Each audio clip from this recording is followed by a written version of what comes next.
پھر آ سکتا ہے ہلاکو خان۔ چنگیز خان کا پوتا پاکو خان دنیا کی تاریخ میں ایک ایسا حکمران تھا جس نے افریقہ کے صحراؤں سے لے کر ایشیا کی وادیوں تک اپنی حکومت جمانے کے لیے خونی جنگوں کی تاریخ لکھی تھی۔ اس کے دور کی فتوحات میں بغداد ایک ایسی سلطنت تھی جو اس کی تلوار سے بچی تھی۔ ہلاکو خان یہ سمجھتا تھا کہ بغداد کا حکمران یعنی خلیفہ متسم اللہ ایک ایسا حکمران ہے جس کے خلاف تلوار اٹھائے تو وہ عذاب الہی کا شکار ہو سکتا ہے۔ اس وجہ سے اس نے بغداد پر حملہ کرنے سے پہلے کئی بار سوچا تھا۔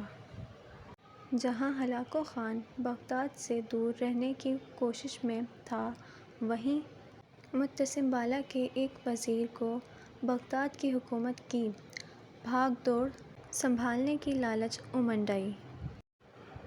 اس نے ہلاکو خان کو یہ پیغام بھجوایا کہ اگر وہ بغداد پر حملہ کرتا ہے تو وہ اس کا ساتھ دے گا۔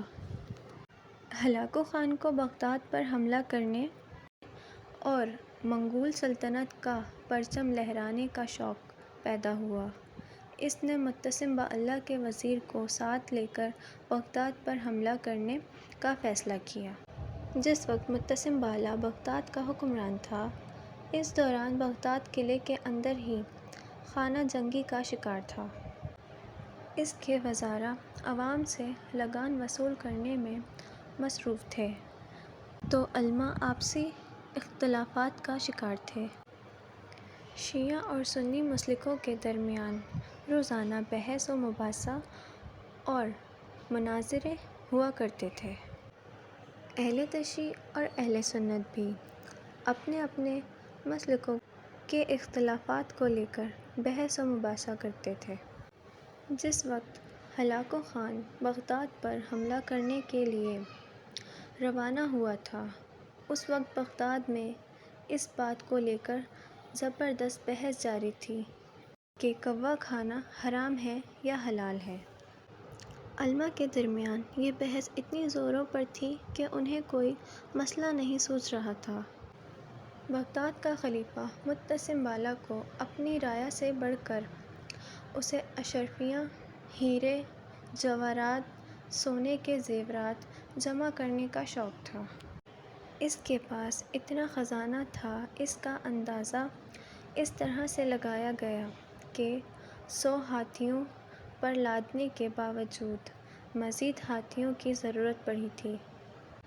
اسی شوق نے اسے اندھا کر دیا تھا۔ اس کے محل میں عورتوں کا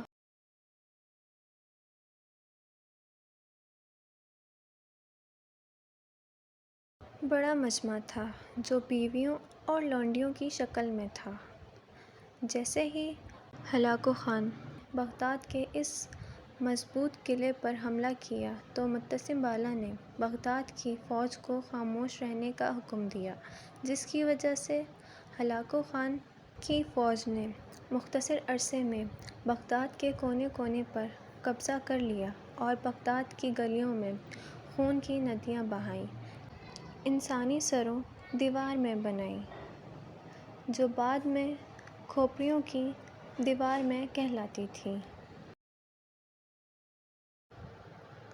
ہلاکو خان نے متسم بالہ کو گرفتار کر کے قید خانے میں ڈال دیا اور بھوکا پیاسا رکھا۔ جب خلیفہ متسم بالہ نے ہلاکو خان سے کھانا طلب کیا تو ہلاکو خان نے اسے کھانا دینے کے بجائے تھالی میں ہیرے جواہرات پیش کرتے ہوئے کھانے کے لیے کہا۔ بادشاہ نے پریشان ہو کر بلاکو خان کو بتایا کہ یہ تو میرے جواہرات ہیں، میں انہیں کیسے کھا سکتا ہوں، مجھے کھانا چاہیے۔ متسم بالہ کی یہ بات سن کر ہلاکو خان نے کہا کہ جب سونے چاندی ہیرے جواہرات کو تم نہیں کھا سکتے تو اتنا خزانہ جمانے کی کیا ضرورت تھی؟ تمہارے پاس جو دولت ہے اس دولت سے تم ساری دنیا پر فتح حاصل کرنے کے لیے فوج خرید سکتے تھے، جدید ہتھیار بنا سکتے تھے، یہاں تک کہ بادشاہوں کو خرید سکتے تھے۔ یہ کہہ کر ہلاکو خان نے متسم بالا کے وزیر کو حکم دیا کہ اس بادشاہ کی جان لے لو، اور اس طرح سے لو کہ اس کے خون کا ایک قطرہ بھی اس زمین پر نہ گرے، تاکہ زمین دوبارہ اس جیسا کامل و جاہل بادشاہ کو پیدا نہ کر سکے۔ وزیر نے متسم بالا کو قالین میں لپیٹا اور اسے فوجیوں کے ذریعے سے گھونسے اور لاتیں مار کر ہلاک کیا۔ اس طرح سے حق ہوتے ہوئے بھی ناحق مارا گیا اور باطل کا غلبہ ہوا۔ اس کہانی کو پیش کرنے کا مقصد یہ ہے کہ جو دور بغداد میں گزرا تھا، آج وہی دور پلٹ آیا ہے۔ محض ہندوستان کی ہی بات کر لیں تو آج ہندوستان میں مسلمانوں کا ایک بڑا طبقہ مالدار ہے، اور یہ مالدار اپنے مال کو ضرورت مندوں، مستحق لوگوں کے لیے ذریعہ بنانے کے بجائے اپنی تجوریوں میں مالوں کو محفوظ کیے ہوئے ہیں۔ آج ہندوستانی مسلمانوں کا ایک حصہ بنیادی تعلیم، اعلیٰ تعلیم، روزگار، صحت اور معاشی اعتبار سے کمزور ہے۔ اس کمزور طبقے کو ابھارنے کے لیے صاحب استطاعت افراد اپنے مال کو خرچ کرنے لگیں گے تو یقیناً ہندوستان کے مسلمان بے یار و مددگار نہیں رہیں گے۔ آج بھی ہمارے درمیان درجنوں ایسے بچے ہیں جو اعلیٰ تعلیم حاصل کرنا چاہتے ہیں۔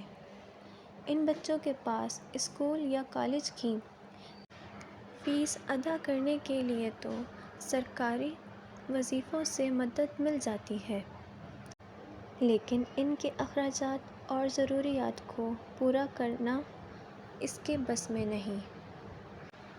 کئی بچے IAS یا IPS کرنے کے خواہش مند ہیں، لیکن ان کے گھریلو حالات اس بات کی اجازت نہیں دیتے کہ وہ اپنے مقصد کی طرف گامزن ہو سکیں۔ پڑھے لکھے نوجوان چاہتے ہیں کہ وہ کاروبار کریں، لیکن ان کے پاس موقع نہیں ہے، نہ ہی ان کے مالی حالات انہیں آگے بڑھنے کی اجازت دیتے ہیں۔ ہم دیکھ رہے ہیں کہ ملک کے کئی ایسے مسلمان مالدار بھی ہیں جن کے پاس اپنی دولت کو جمع کرنے کے لیے تجوریاں چھوٹی پڑ رہی ہیں۔ وہ اپنے لیے ہی نہیں بلکہ اپنی تیسری چوتھی نسل کے لیے بھی سرمایہ اکٹھا کرنے کی کوشش میں لگے ہوئے ہیں، جبکہ آج ہندوستان میں مسلمانوں کے پاس معیاری تعلیمی ادارے نہیں ہیں۔ ملک بھر میں 2-3 مسلم یونیورسٹیوں کے علاوہ کہیں بھی یونیورسٹیاں قائم نہیں ہوئی ہیں۔ ہندوستان کے 400 سے زیادہ نیوز چینلوں میں سے ایک بھی چینل مسلمانوں کی نگرانی میں نہیں پل رہا ہے، اور جب بات میڈیا کے متعصبانہ رویے کی آتی ہے تو مسلمان چلا چلا کر کہتے ہیں کہ ہمارے حق میں بولنے والا نہیں ہے۔ سوال یہ ہے کہ ہمارے حق میں بولنے کے لیے ہم نے تیاری ہی کب کی ہے؟ ہم نے اپنی نسل کے کتنے بچوں کو صحافت میں فروغ پانے کے لیے مدد کی ہے؟ ہم نے کتنے نیوز چینل بنائے ہیں؟ ہمارے مالداروں کے بچوں کی شادیاں 2-2 کروڑ روپیوں کے خرچ تک ہو رہی ہیں۔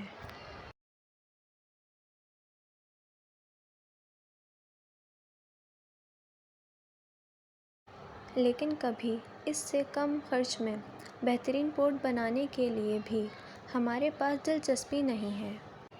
سینکڑوں ایکڑ زمینیں محض اپنے رقب کے لیے خریدی جاتی ہیں، جس کے لیے اربوں روپے خرچ کیے جاتے ہیں۔ لیکن چند سو کروڑ روپیوں میں وقت کا سب سے پاورفل ہتھیار میڈیا بنانے کے لیے ہمارے پاس طاقت نہیں ہے۔ یقین جانیے، اگر یہی حالات رہے تو ہم پر بھی ہلاک و خوار حملہ آور ہوگا اور ہمارے سامنے ہماری دولت و زمین پیش کیے جائیں گے تاکہ ہمیں احساس ہو جائے کہ ہم نے کئی بڑی غلطیاں کی ہیں۔ آج قوم میں مستقبل کے سرمایہ کے طور پر کچھ بھی نہیں بنایا ہے، جبکہ غیروں کے پاس اعلیٰ تعلیمی ادارے، صنعتیں، کارخانے، نیوز چینلز، بڑے بڑے تجارتی مراکز موجود ہیں، جو آج کی نسل کے لیے نہیں بلکہ آنے والی نسلوں کے لیے انہوں نے تیار کی ہیں۔ اگر غیر آج کی فکر کرتے تو راشٹریاسیوں سیکو سنگھ، جو 95 سال قبل 2 افراد کی شکل میں قائم ہوا تھا، آج دنیا بھر میں اپنی شاخوں کو نہیں پھیلاتا۔ ہمیں متسم بالا بننے کی ضرورت نہیں ہے، بلکہ وقت کے ایوبی بننے کی ضرورت ہے۔ ایوبی، جس نے کل کے لیے اپنے آج کو قربان کرتے ہوئے بیت المقدس فتح کیا تھا۔